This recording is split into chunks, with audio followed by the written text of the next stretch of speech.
উন্নয়নের বার্তা দিতে কুমারঘাটে বিদ্যুৎ নিগমের নতুন ভবনের শিলান্যাস করতে এসেছিলেন বিদ্যুৎ মন্ত্রী রতনলাল নাথ। কিন্তু অনুষ্ঠানের আগেই অফিস চত্বরে স্মার্ট মিটার রিচার্জ জটিলতা ও বিদ্যুৎ পরিষেবা নিয়ে ক্ষোভে ফেটে পড়েন গ্রাহকরা।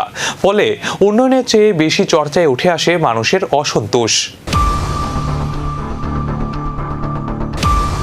সোমবার ঊনকোটি জেলার কুমারঘাটে বিদ্যুৎ নিগমের নতুন ডিভিশন ও সাব ডিভিশন অফিস ভবনের শিলান্যাস করেন বিদ্যুৎ, কৃষি ও আইনমন্ত্রী রতনলাল নাথ। তবে অনুষ্ঠানের ঠিক আগে বিদ্যুৎ নিগমের অফিসে রিচার্জ করতে এসে ক্ষোভে ফেটে পড়েন একাধিক গ্রাহক।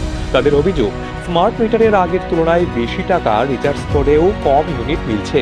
এছাড়া ইচ্ছেমতো কম টাকার রিচার্জ করা যাচ্ছে না বলেও দাবি করেন তারা। গ্রাহকদের বক্তব্য, আগে 300 বা 500 টাকায় রিচার্জ করা গেলেও এখন ন্যূনতম অনেক বেশি অর্থ রিচার্জ করতে বাধ্য করা হচ্ছে।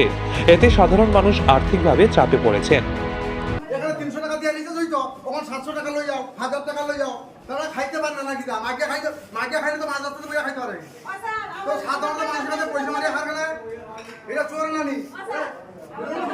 এটা তো চুরি করার সিস্টেম তো। কি বলে ভারত সরকার স্বচ্ছ ভারত, আমার মুন্ডু ভারত, এইগুলো তো ভারতের দুশ্মন। মানে যে যায় লঙ্কায় সেই হয় রাবণ। মানে সরকার যার ঘরে যে মানে আমার হাতে যদি ক্ষমতা থাকে, আমার হাতে যদি বন্ধু থাকে, আমি চাকরি টাকা মার্ডার করে দিব।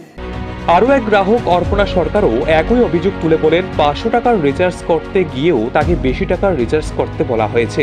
স্মার্ট মিটার চালুর পর থেকে ভোগান্তি বেড়েছে বলেও অভিযোগ তার।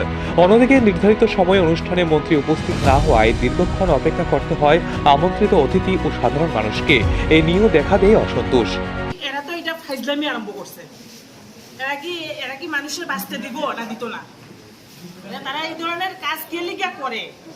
গত মাসে 500 টাকা দিয়ে রিচার্জ করলাম, 74 ইউনিট পাইছি। এই মাসে 500 টাকা লই আইছি, আমার ব্যাক কইরা দিয়ে দিছে। এই ধরনের করলে কেমনে চলবে?